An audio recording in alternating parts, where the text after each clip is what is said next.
오늘 말씀의 제목은 복음은 지금도 계속 진행 중입니다 라는 제목으로 함께 나누려고 합니다. 바울의 선교 여행도 이제 막바지에 접어들었습니다. 그는 마지막으로 로마에 가서 복음을 전하려 합니다. 그러나 로마로 가는 길은 평탄하지 않았습니다. 멜리데라는 지중해 한 작은 섬이었습니다. 거기에는 하나님의 또 다른 오묘한 섭리와 계획이 있었습니다. 그 섬의 주장인 보블리오와 그의 가족 그리고 그곳에 있는 원주민들에게도 십자가의 복음이 전파되도록 하기 위함이었습니다. 바울의 로마 여행은 이미 하나님의 계획 가운데 있었던 것이었습니다. 때문에 위기 속에서도 하나님의 도우심으로 무사히 로마에 도착할 수 있었던 것입니다. 성도를 향한 하나님의 계획은 어떠한 난간 속에서도 반드시 이루어집니다. 본문은 어려운 상황 속에서도 끝까지 하나님의 사명을 감당하는 사명자의 삶의 모습의 본을 보여줍니다. 바울은 로마로 이송되어 가택연금 상태에서 지내게 됩니다.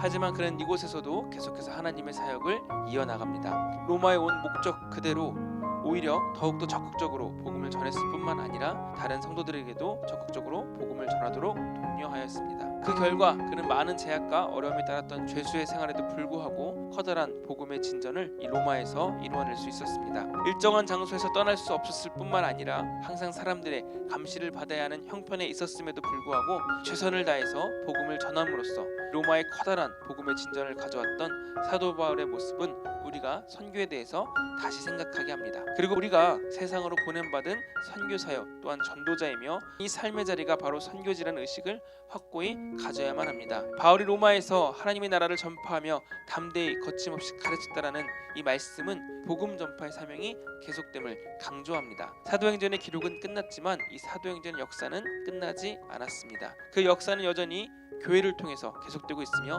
이제는 우리가 그 역사의 연장선상에 서 있는 것입니다. 사도행전의 연장선에서 우리가 사도행전을 이어서 쓰고 있다라고 한번 생각해 보시길 바랍니다. 오직 우리의 삶 속에서 일어나는 하나님의 놀라운 역사를 인하여 감동하며 읽어내려 갈 수 있기를 간절히 소망합니다. 바울은 자신의 생애 마지막까지 복음을 전하는 데 헌신했으며 그의 사역은 초대교회 확장의 기초가 되었습니다. 우리도 복음 전파를 위해서 또 우리에게 맡기신 일, 부탁하신 일을 위해서 끝까지 최선을 다해 살아가야 할 줄 믿습니다. 그래서 우리의 입술에도 바울과 같은 고백이 있어야 하는 줄 믿습니다.